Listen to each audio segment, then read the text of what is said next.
Rasulillah sallallahu alaihi wasallam. Al-Fatihah. A'udzu billahi minasyaitonir rajim. Bismillahirrahmanirrahim. Alhamdulillahirabbil alamin. Arrahmanir rahim. Maliki yaumiddin. Iyyaka na'budu wa iyyaka nasta'in. Ihdinas siratal mustaqim. Siratal ladzina an'amta 'alaihim ghairil maghdubi 'alaihim waladdallin. Bismillahirrahmanirrahim. Alhamdulillahirabbil alamin. Wassalatu wassalamu ala asyrofil anbiya'i wal mursalin wa ala alihi wa sahbihi ajma'in. Rabbi yassir wa la tu'assir wabtaghi bil khair washrah li sadri wa yassir li amri wahlul 'uqdatam min lisani yafqahu qawli. Qalu subhanaka la ilma lana illa ma 'allamtana innaka antal 'alimul hakim.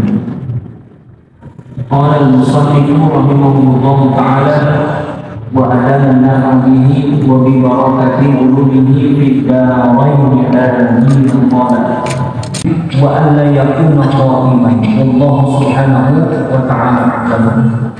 Hadirin jamaah sekalian yang saya hormati dan saya muliakan, dan mudah-mudahan selalu dimuliakan oleh Allah Subhanahu wa taala.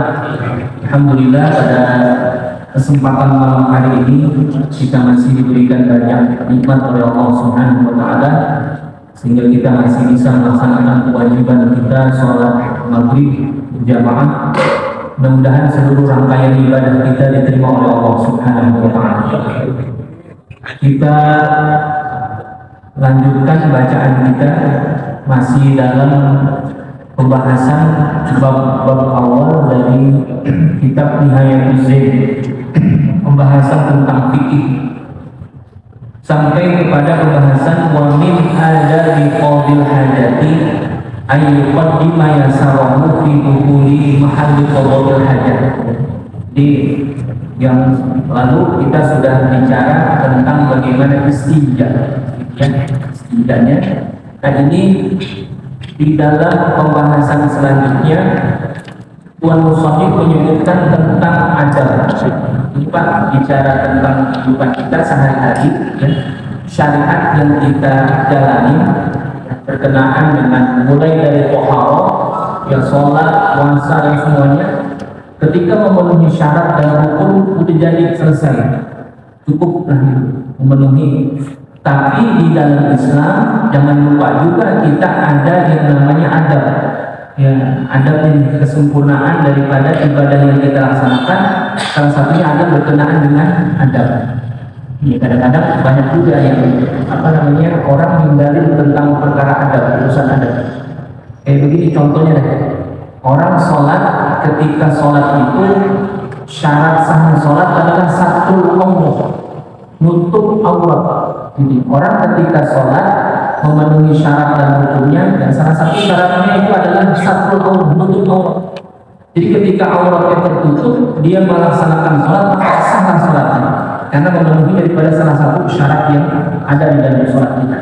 Cuman saya ingat nih, orang dulu, saya ingat waktu masih saya kecil, ada orang-orang dulu ketika sholat itu, misalkan dia habis selesai mengerjakan sesuatu, lalu dia sholat serempet, ya serempetnya di atas pusar. Sholat aja kalau pakai baju. Kalau kata orang Cina yang bilang penting, sudah penting. Auratnya tertutup, ya, auratnya tertutup. Karena orang laki itu kan auratnya baina surati wa rukbati, kan ya, antara pusat sama lutut tertutup memang. Jadi pakai sarungnya rada ke atas sedikit gitu ya. Pusarnya tertutup, lututnya juga tertutup. Nah, ini di atasnya timbang disampingin anduk. Jadi habis mandi kan, ya itu kan timbang disampingin anduk kan sholat tadi. Ya, saya waktu masih saya kecil gitu, saya sering lihat orang sholat begitu. Lalu saya tanya, gitu, nanya sama bapak-bapak itu kalau orang sembahyang begitu gimana kira-kira? Sah? Kenapa sah? Ya karena bicara syaratnya udah terpenuhi. Yang salah satunya adalah orang sholat ketika dia satrul aurat, menutup mulutnya, dia jadi sholatnya itu sah. Tapi kok itu ada bagian yang terbuka dari anggota tubuhnya, itu bagaimana?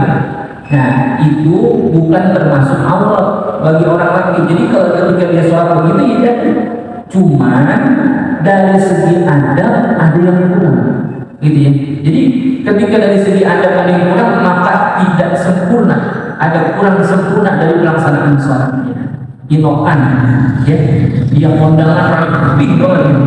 Tapi lembaga sholat model begitu berarti ada adab yang kurang.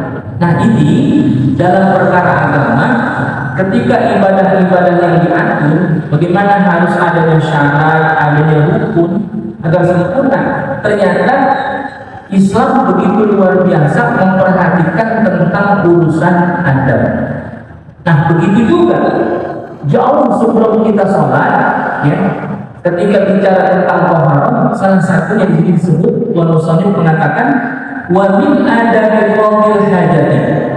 Salah satu daripada adab yang mesti kita pelihara, salah satunya adalah ketika qadil hajat. Kita buang hajat, ya, ke kamar mandi, ya, baitul khala atau hammam yang orang dalam bahasa Arab bisa baitul khala, bisa hammam, gitu ya. Ya, kalau kita istilahnya apa? Toilet, ya. Atau orang kita nyebut sumur. Ngomong sumur dulu, ya. Kalau sumur bukan ke dalam ya, berarti nyemplung gitu ya. Tapi bahasa kita nyebutnya sumur, gitu. Lu mau sumur gak? Lu mau ambil sembahyang nih, gitu ya. Dan itu juga jangan disalahin Pak. Kalau ada orang kita nyebut, gua mau ngambil air sembahyang, boleh nggak? Boleh kan? Karena yang kita maksud itu adalah wudhu. Karena orang kita kan ada aja yang nyala-nyalain, nggak ada itu air sembahyang, ada wudhu. Yang dimaksudkan itu boleh-boleh aja. Nah ini salah satu adab kita ketika qadil hajat, ya, buang hajat, ya, kamar mandi, ya, baik itu apa namanya, buang air kecil atau buang air besar. Ternyata di dalam fikih diatur selain nanti berkenaan dengan istinjanya, menggunakan air yang suci dan mensucikan ketika istinja, ternyata diajarkan juga kepada kita tentang adab-adabnya. Yang pertama, ayyuqaddima yasarahu fi dukhuli mahalli qada'il hajat. Mendahulukan kaki kiri ketika masuk. Ini kayaknya sederhana Pak. Yang kayaknya sederhana. Tapi dari saking sederhananya kadang-kadang kita lupa, gitu ya, lupa kita. Ya saking buru-burunya udah kebelet, gitu ya. Nggak peduli lagi kita masuk mau kaki kiri kayak mau kaki kanan kan, gitu ya. Makanya nanti kan ini kan akan ada kebalikan jadi. Karena memang ya di dalam doa yang kita baca, ya, ketika masuk ke dalam kamar mandi, Allahumma inni a'udzu bika minal khubuthi wal khaba'is. Itu begitu nyata Nabi mengajarkan doa itu berlindung kepada Allah. Kenapa? Di situ adalah tempat yang kotor. Sebersih-bersihnya toilet, ya walaupun kita ada toilet bersih yang luar biasa, gitu ya. Kalau pernah ada penelitian tentang masjid-masjid yang ada di lingkungan kita, gitu. Jadi ada orang secara independen menilai bagaimana masjid itu dikatakan bagus atau tidak dilihat dari mana. Mulanya dilihat dari toilet itu. Kalau toilet itu bagus berarti ini manajemen masjid itu bagus, gitu. Ya ada juga penelitian kayak begitu. Makanya ada orang-orang kita ketika mau ke masjid, mampir ke masjid tertentu, ketika dia mampir yang dilihat di luar apa ya? Toiletnya. Oh, kalau toiletnya bersih, Pak, ini cakep berarti manajemen masjidnya cakep kan gitu. Jadi yang dilihat bukan yang lain itu, tapi dari diawali dari tempat di mana ngambil wudhu, tempat di mana buang hajat. Nah ini kadang-kadang kita bicara masuk ke kamar mandi, ya lupa juga, nggak memperdulikan. Padahal kebalikan. Nanti kita kalau suruh masuk ke mana? Masuk ke masjid, ya adabnya masuknya pakai kaki kanan. Karena itu lagi kebalikan. Khairul makan di dunya masajiduha. Sebaik-baik tempat di muka bumi ini adalah masjid. Makanya didahulukanlah yang kanan. Ketika kita masuk ke dalam kamar mandi, ayyuqaddima yasarahu fi dukhuli mahalli qada'il hajat. Masuk ke kamar mandi itu adalah menggunakan kaki yang kiri. Kenapa demikian? Sahabat melihat apa yang dilakukan oleh Rasulullah yang itu ada. Emang zaman Nabi udah ada Nggak ada. Walaupun beberapa kali ya Rasulullah itu mencontohkan kepada para sahabat ya ketika fi Sohro, ya kan Nabi seringkali melakukan perjalanan bersama-sama dengan para sahabat, perang sama sahabat. Di mana fi Sohro? Ketika fi Sohro Nabi itu buang hajat, ya Nabi itu akan menjauh dari sahabat gitu. Walaupun bukan di tempat khusus. Makanya nanti kita dibolehkan juga ketika tidak ada tempat khusus untuk qadil hajat, kita boleh di tempat tertentu dengan syarat tempat itu jauh dari keramaian, menjauh. Makanya Nabi pernah minta izin kepada para sahabat ketika Nabi mau buang hajat, minta izin kepada sahabat ingin buang hajat. Makanya Nabi menjauh dari tenda di mana tempat sahabat dan Nabi itu nginep. Nabi menjauh. Nah ini ternyata dalam riwayat ada sahabat Nabi yang iseng, bukan iseng sih sebetulnya. Sahabat itu pengen tahu Nabi begitu mulianya, Nabi begitu maksumnya dipelihara oleh Allah Subhanahu Wa Taala. Ada beberapa sahabat Nabi yang pengen tahu Nabi kalau buang hajat itu kayak apa sih, gitu ya.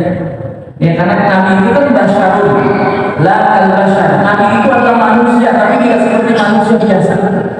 Ya, jadi ada beberapa sahabat yang ketika tahu Nabi itu mau buang hajat, ini ada sahabat yang ngikutin, bukan ngintip, bukan, tapi dari kejauhan saja.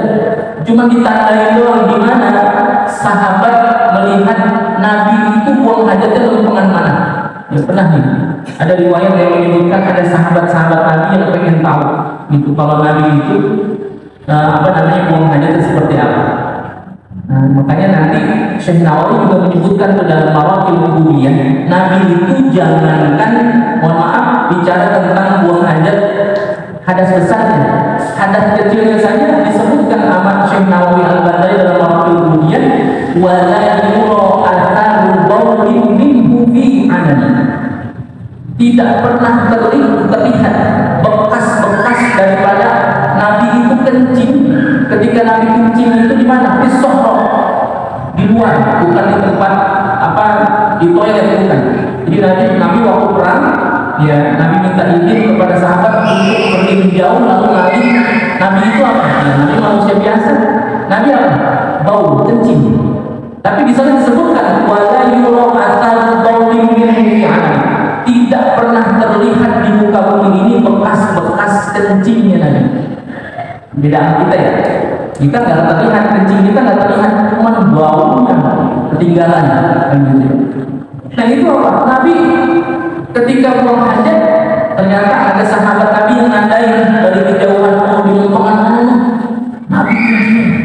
Nabi buang hajatnya di sana. Akhirnya pas ketika Nabi kembali, Nabi udah masuk ke tenda, ini sahabat Nabi lari ke tempat di mana Rasulullah itu buang hajat.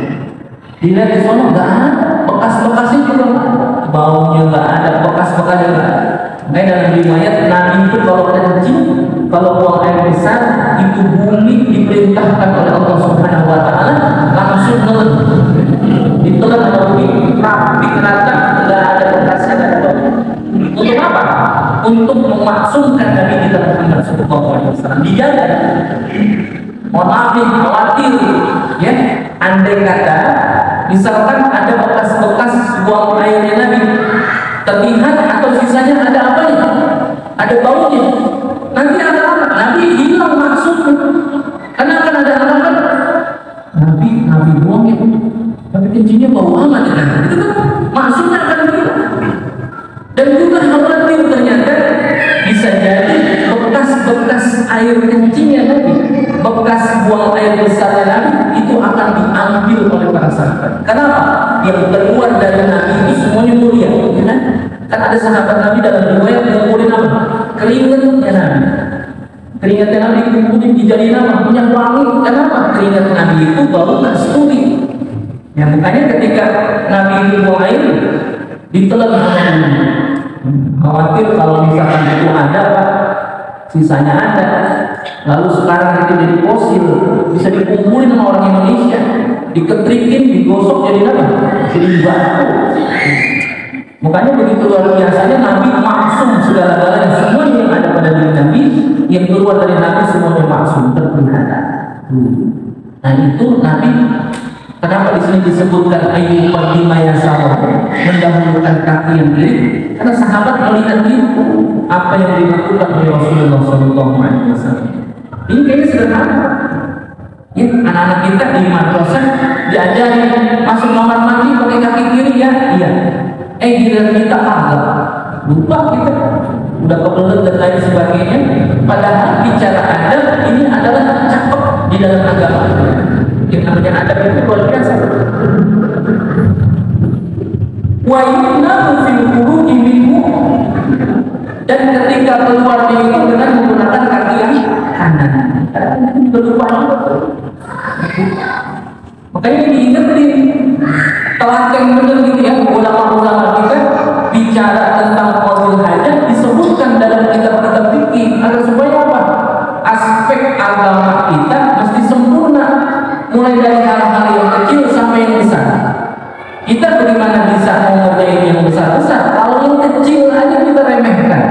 Gitu, misalnya ada kata-kata di sana, la tahtakir man dunaka falikulli syai'in maziyah.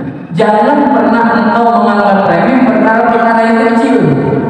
Sekarang perkara yang kecil aja kita nggak bisa kerjain, apalagi yang besar-besar. Makanya disebutin di sini, masuk kaki kiri, keluar kaki kanan. Kelihatannya remeh, tapi dari segi adab, karena meniru akhlaknya Rasulullah SAW, itu Pak, buang hajatnya kita jadi ibadah. Gitu ya.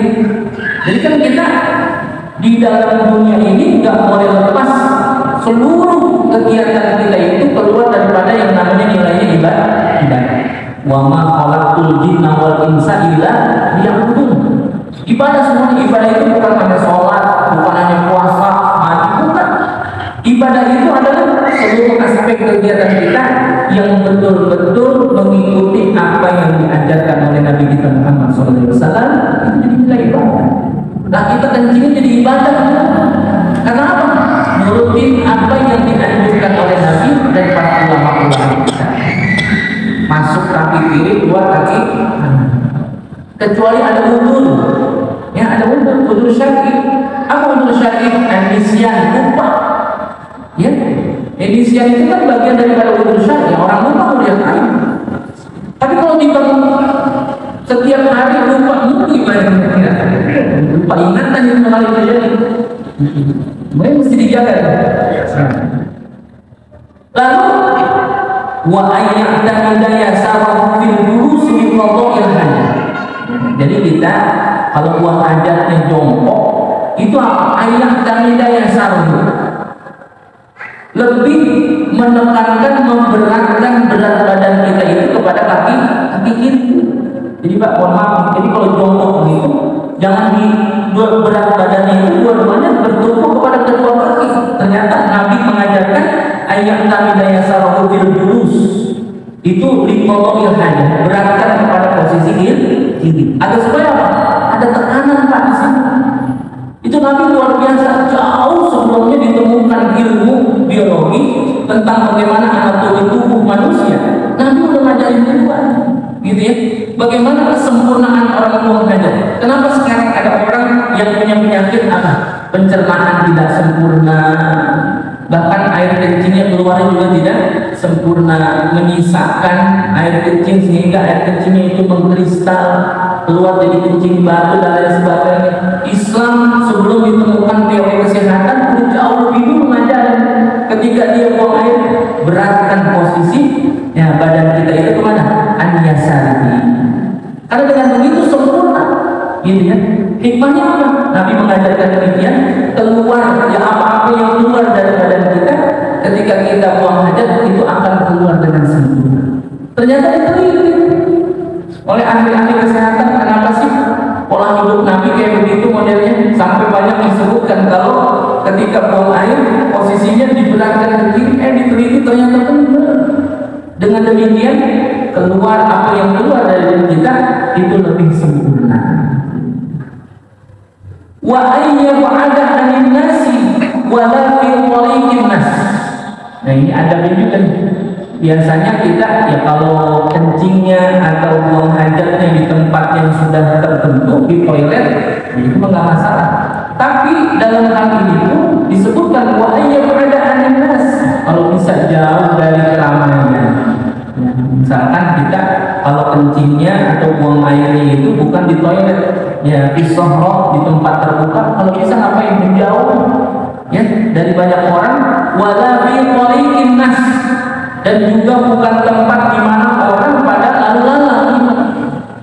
Kadang-kadang kan orang sembarangan dia ada kebetulan kencing aja, yang listrik dikencingin, ya di jalanan dia kencing aja. Entar orang lewat nyium baunya, ketika nyium baunya yang keluar apa? Sumpahnya setan, bakalan siapa yang kencing jalan gitu. Padahal yang kencing orang.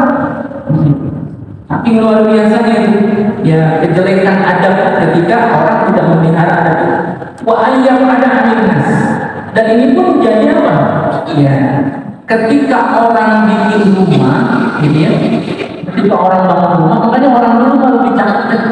Kayak kalau ditanya antara orang dulu sama orang sekarang, orang dulu lebih apa? Orang dulu lebih aktif. Ya. Jadi antara rumah sama kamar mandi bisa jadi apa? Bisa. Orang dulu kalau mau kamar mandi ya keluar rumah dulu. Kamar mandi di mana? Sumur. Ada sumur yang nimba. Saking apanya? Ngikutin fikih ternyata. Orang kalau bikin toilet apa? Ayam ada anas, dijauhin dari manusia. Ya kalau kita mungkin sekarang susah ya. Emang tanah segitu-gitunya bikin rumah ya itu kamar dia tidur, ya di situ kamar mandi yang dekat banget. Bahkan kamar mandi di mana? Di dalam kamar ya kan begitu. Untuk apa? Untuk memudahkan. Padahal bukan begitu. Sebetulnya di dalam fikih disuruh jauhin. Kenapa? Yang namanya kamar mandi itu ada tempat yang kotor. Kalau bisa jauhin. Kalau kita kan sekarang pengen enak ya gampang nih. Kamar mandi. Bahkan kalau nanya tempat ya nyewa villa misalnya gitu. Kamar mandi di mana? Kamar mandinya harus keluar jauh. Jangan jauh dong. Kalau bisa ada kamar mandi yang di dalam biar gampang. Orang sekarang balik pemikirannya. Padahal dalam fikih diajarkan suruh jauhin. Emang itu tempatnya setan, tempat yang kotor, tempat untuk buang hajat. Di sini adanya ayat ada anas, jauh. Ya mungkin kalau kita udah susah kali ya, saya yang serba di tanah segitu-gitunya kita bikinin rumah, ya kita mau bikin kamar mandi di luar agak jauh dari rumah, di latar belakang, itu diomelin orang gitu. Ya, tapi bagaimana hal ini? Ya kita sudah berikhtiar, namanya sudah berusaha, ya untuk mengusahakan tempat kita buang hajat itu dijauhnya dari tempat. Ya mohon maaf ya kadang-kadang kita di situ kamar kita, ya di situ tempat kita makan, ya di situ kamar mandi ya. Makanya Islam mengajarnya ayam ada anas itu luar biasa, hikmahnya banyak sekali, gitu ya. Ya tapi kalau emang nggak bisa juga diusahakan untuk bisa menjauh, ya udah apa ada di situ, tapi jaga kebersihannya, gitu ya. Ya kan kita jadi feel kadang-kadang ya, karena terlalu dekat sama kamar mandi, ya kita mau makan mau apa, baunya nggak sedap, kan jadi kagak enak, hilang selera makan kita dan sebagainya. Islam jauh sebelumnya udah ngajarin itu, ternyata hebat nih. Ayam ada anas, gitu ya. Wala fi tariqin nas, ya, jangan tempat orang lalu-lalang lewat, itu jangan sampai ya, orang terganggu dengan itu. Nggak ada orang sembarangan aja gitu, malah kencing disengajain aja. Saya pernah di Cinere itu Pak, terjadi keributan yang luar biasa. Ya kenapa? Yang satu hari itu anak muda pada nongkrongnya itu di ruko orang. Ya kalau misalnya malam tutup dia pada nongkrong di situ. Ya mungkin karena apa? Ya itu anak pada nongkrongan, main kencing. Kalau mau kemana kamar mandi jauh, akhirnya dikencingin di situ. Ternyata di rupanya ada CCTV. Oh ternyata kalau pagi-pagi saya buka-buka, ini mau kencing ternyata dia nih. Akhirnya apa? Yang punya buka manggilin orang, kumpulin orang nih. Anak muda yang suka nongkrong di sini, kurang ajar nih. Kalau saya dikencingin, nggak jadi ribut, berantem. Hampir mau mati tuh anak dipukulin gara-gara kencing sembarangan. Nah itu ternyata hikmahnya luar biasa. Kenapa sih Islam mengajarin akhirnya urusan buang hajat itu benar-benar diatur pakai adat? Karena ada hal-hal yang bisa rusak gara-gara kita nabrak urusan adat. Mungkin jangan jalan remeh. Ya bicara adat itu jangan jalan remeh. Walaupun itu istilahnya tidak masuk di dalam syarat, nggak masuk di dalam rukun satu perkara urusan ibadah, tapi bicara tentang adab ini ternyata hikmahnya luar biasa. Wala fi mawadhi'il khusih, dan juga jangan di tempat di mana orang banyak pada duduk. Ya, misalkan duduknya di pos ronda, di tempat orang pada kumpul, ya banyak orang pada masyarakat pada bikin acara di situ, dia kencing atau buang hajat di situ, sehingga ketika orang-orang pada kumpul, ya, kena najisnya atau baunya dan lain sebagainya. Sampai begitu diajari juga. Wala tahta syajaratil mukhbirah, dan juga jangan di bawah pohon yang berbuah. Jadi ada yang pohon yang berbuah, sekalipun pohon itu lagi berbuah, nggak lagi musim misalnya. Kita kencing di pohon rambutan dan bukan musim rambutan, lagi nggak berbuah, tetap merusak adabnya. Makanya di sini disebutnya tahta syajaratil mukhbirah. Bukan pohon lagi berbuah, tapi pohon yang menghasilkan buah. Itu jangan sembarangan dan cincin aja. Mudah-mudahan bulan orang ya. Kita lagi nanam durian montong, kita lagi nungguin buah. Enak aja jadi kencingin orang. Ya, dari segi adab rusak. Artinya apa?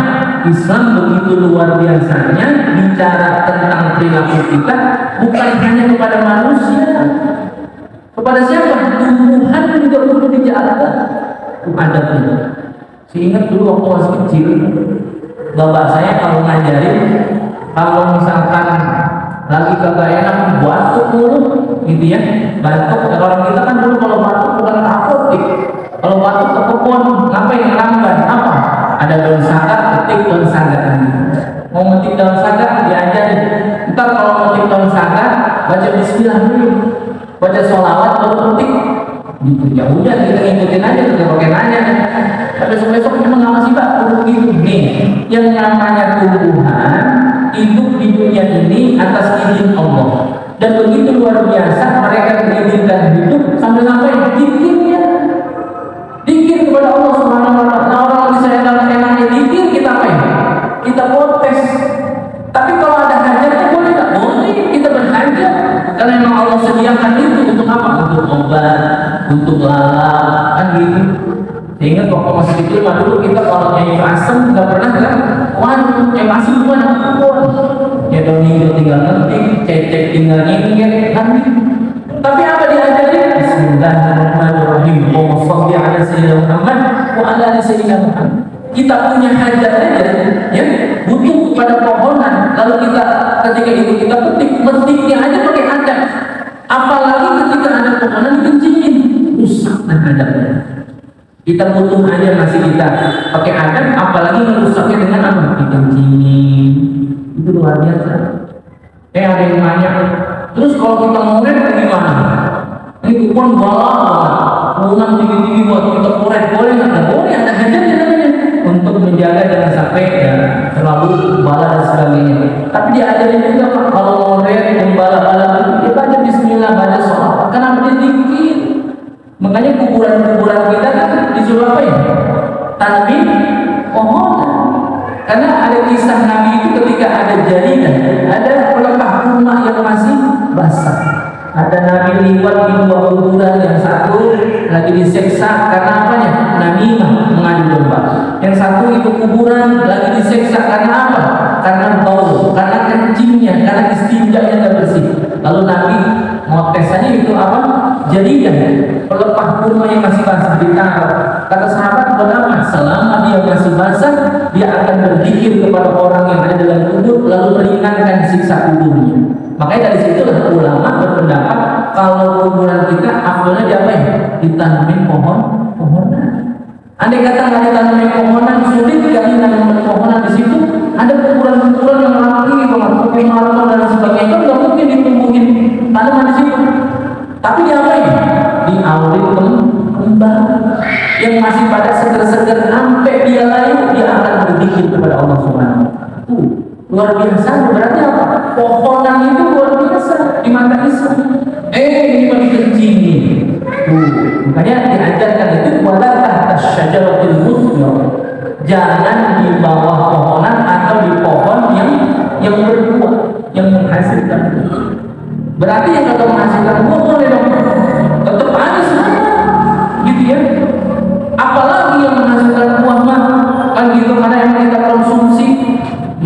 singkong jalan itu kan kita konsumsi juga, sama juga.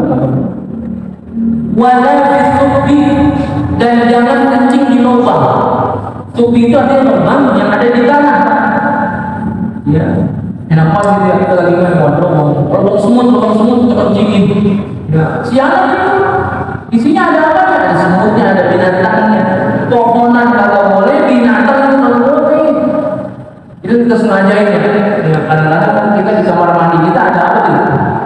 Ada binatang apa gitu yang kayak kalajengking tapi bukan kalajengking.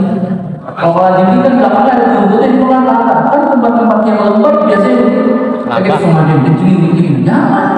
Walaupun dia itu bisa jadi membahayakan, tapi dikencingin dari segi adab nggak boleh juga. Di mana lagi? Walaupun di lubangnya. Ya misalkan itu ada lubang ternyata itu lubang binatang dan bisa jadi di dalamnya ada binatang yang kita kencingin dari segi adab jelek. Wala fi makani subbin, dan juga jangan di tempat ketika dia kencing itu yang ya kalau bisa kalau kencing itu jangan ada tempat yang ketika kita ngeluarin hajatnya jadi tempat itu bisa memantulkan gitu ya, kencing lalu nyiprat berbalik kepada kita. Nah gitu. Jadi dari tempat yang jangan sampai tempat itu nanti memantulkan atau bikin nyiprat lagi tuh air kencing itu berbalik kepada kita. Jadi ada tempat itu, apalagi kalau gitu kan kencing di tembok udah pasti itu kemer-kemeran kan kemana-mana. Nah dijaga. Wa anna yakuna qa'iman. Nah dari segi adab ini, kalau bisa jangan sambil berdiri. Walaupun nanti ada riwayat juga, ada riwayat hadis, ada sahabat Nabi yang kencing sambil berdiri, gitu ya. Nah, walaupun dari segi riwayat hadisnya memang banyak, ada yang mengatakan boleh, tapi ada juga yang mengatakan makruh. Tapi keafdalannya adalah duduk atau jongkok. Ya, jadi kalau ada orang kencing berdiri juga jangan diomelin juga, karena ada riwayatnya juga orang masih boleh juga. Tapi afdalnya emang duduk, gitu ya. Dan ternyata dalam ilmu kesehatan itu diteliti orang yang kencingnya jongkok sama diri jauh lebih sehat orang yang kencingnya jongkok. Ya udahan orang perempuan jangan pernah kencing berdiri, jangan. Orang laki kan masih bisa ya kencing sambil berdiri tuh. Tapi nanti dalam ilmu mustalahul hadis ya tentang istilah-istilah hadis. Hadis itu ada yang sahih ya, ada yang hasan sahih, ada yang hasan, ada yang dhaif gitu ya. Banyak itu hadis. Ternyata ada satu riwayat begini. Ada sahabat Nabi yang meriwayatkan hadis dari Nabi kita Muhammad SAW. Dia dapat hadisnya dari Rasulullah. Lalu hadis itu dia ceritakan kepada para sahabat. Lalu sahabat meyakini hadis itu kesahihannya datangnya dari Rasulullah SAW. Tapi satu hari sahabat yang mendapatkan hadis dari Rasulullah ini terlihat oleh sahabat yang lain lagi ngencingnya sambil berdiri. Ini dalam riwayat hadis itu turun derajatnya. Yang tadinya sahih jadi dhaif. Lah kenapa? Para sahabat berpendapat mana mungkin dia mendapatkan hadis dari Rasulullah, mendapatkan sesuatu dari Rasulullah itu adalah sesuatu yang benar kalau dia sendiri belum bisa meniru apa yang dilakukan oleh Rasulullah. Makanya para perawi hadis itu luar biasa. Bukan hanya dia mendapatkan hadis dari Rasulullah, tapi seluruh aspek kehidupannya meniru akhlak Rasulullah. Bayangin gara-gara kencing berdiri satu hadis yang tadinya sahih turun derajatnya jadi dhaif. Jadi karena saking apanya? Saking luar biasanya diajarkan oleh Nabi kita Muhammad SAW kalau kencing itu jongkok atau duduk. Ya. Tapi kadang-kadang kan fasilitas yang bikin kita berdiri ya. Ya mungkin kalau di tempat di rumah ya kadang-kadang kita disediain tempat ada urinoi gitu ya. Yang apa? Berdiri gitu ya. Di bandara, di mana gitu, di mall, di hotel kita mau kencing ya, toilet yang jongkok, yang duduk ternyata penuh. Sedangkan kita udah sebel berlebih, ternyata ada urinoir di tempat kencing itu yang berdiri. Apakah kita kencing juga? Kencing, nggak apa-apa, gitu ya. Tapi kalau misalkan masih bisa untuk jongkok, lebih afdal jongkok dibandingkan dengan berdiri. Jadi diteliti Pak, ternyata orang yang kencing berdiri udah selesai nih, udah cebok, udah istinja, udah pakai celana, banyak yang ngaku rasa-rasanya kok ada yang keluar lagi ya, sedikit dan gitu. Dalam pikir gimana, tetap najis. Makanya itu hikmahnya luar biasa, kenapa seorang kencing jongkok dan memberatkan berat badannya itu kepada kaki kirinya untuk neken ya kandung keminya tempat di mana itu air kencing itu bisa diproduksi ya, ada istilahnya namanya reabsorpsi ya, yang masih bisa dipakai lalu diserap lagi sama tubuh, yang udah gak kepake dibuang. Nah dengan cara itulah keluar air kencing dengan sempurna kalau kita kencingnya sembari ya. Tapi kadang-kadang ini bapak-bapak kebanyakan kalau kencing jongkok berdiri, diri kayaknya ya, dari taman-taman itu berdiri berapa banget kalau jongkok ya. Apalagi kalau dia pakai celana, celananya bukan celana orang ya, celana apa? Celana jin. Karena orang pakai celana jin kan susah tuh, mau jongkok apa amat ini ya. Tapi orang dulu itu memang lebih apik, memang luar biasa. Makanya kita kalau dulu orang dulu bikin jamban di mana? Di Empang itu ternyata luar biasa. Kita lihat orang dulu ketika ke jamban ya, ada nggak orang di jamban berdiri? Agak ada, jongkok semua. Itu saking dia cepat sebetulnya ngikutin fikih itu. Nah di sini disebutkan wa anda yang guna iman, gitu ya. Jangan diri itu kalau bisa dulu. Tapi tadi dikatakan kalau misalkan dia harus berdiri juga ya nggak apa-apa, karena ada riwayat juga Nabi itu membolehkan sahabat, gitu ya. Wa alla yanzuru ila farjihi. Jadi kalau dia lagi buang air jangan ngeliatin kemaluannya, makruh nih Pak. Nanti kalau dalam taklim muta'alim ya ada orang yang belajar dan orang yang menuntut ilmu dan orang yang mengajar. Salah satu yang bikin otak kita bebel adalah ngeliatin kemaluan. Makruh. Ngeliatin kemaluan sendiri makruh hukumnya. Kalau ngeliatin kemaluan orang yang bukan makruhnya haram hukumnya. Ngeliatin kemaluan kita sendiri makruh. Lagi peradaan anak jadi ngeliatin yang udah segitu-gitu ya. Mana punya gue makan gede-gede ini ya. Sambil kencing, sambil buang air, sambil ngeliatin itu makruh. Kalau dalam agama menuntut ilmu, bebal otak kita, salah satu yang bikin bebal otak kita itu sering ngeliatin kemaluan. Ya, kecuali ada udur syar'i Pak, boleh. Kalau nggak ada udur syar'i, orang istinja aja kita nggak perlu ngeliatin dia. Istinja itu ngapain? Dipegang doang, nggak perlu dilihat kecuali ada hajat tertentu, gitu ya. Misalkan sebelah kanannya ada luka, jangan sampai kena, gitu juga tadi. Atau ada udur tertentu, ya tadi misalkan digigit semut, lalu kita perlu ngobatin, kita lihat dulu, boleh ada udur, tapi nggak ada udurnya. Dalam hal buang air nggak ada udurnya, kita ngapain melihat? Justru malah ada larangan. Wa alla yanzuru ila farjihi. Janganlah dia melihat kepada kemaluan. Jadi orang kalau buang air pandangan kemana? Ila amanihi, depan, gitu ya. Orang buang air itu ada pun lihat kemana? Depan, bukan ke atas. Orang-orang yang buang air melihat ke atas. Kalau ada gimana? Itu makanya ada itu tuh pandangannya ke depan, tidak melihat kepada kemaluannya. Ternyata ada hikmah. Orang yang belajar berotak, orang yang kerja butuh, ya butuh. Seringkali kita otak kita jenuh, diajak berpikir pun susah amat ya. Diajak ke masjid rasanya susah banget. Nah itu pun salah satunya namanya. Dikatakan orang yang ketika melihat kepada kemaluannya ternyata banyak kejelekan. Gitu ya. Insyaallah kita sambung lagi wala ilal khariji minhu. Insyaallah kita sambung lagi anak cucunya singkat sekali. Tapi insyaallah untuk bulan depan saya absen dulu ya. Bulan depan saya absen. Minta doanya kepada jamaah semuanya mudah-mudahan saya sehat.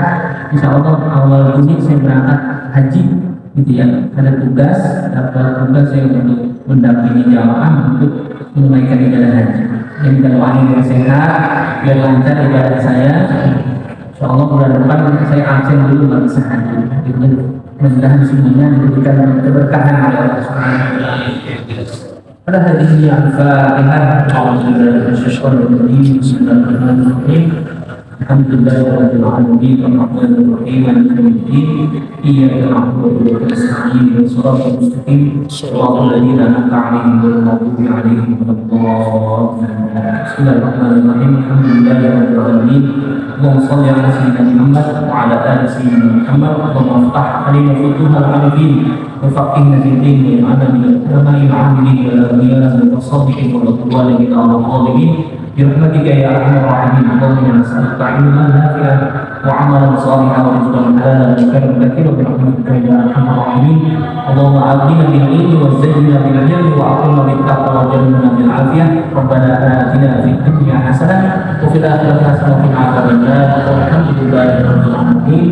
سبحانك اللهم وبحمدك اشهد ان لا اله الا انت استغفرك واتوب اليك. Terima kasih.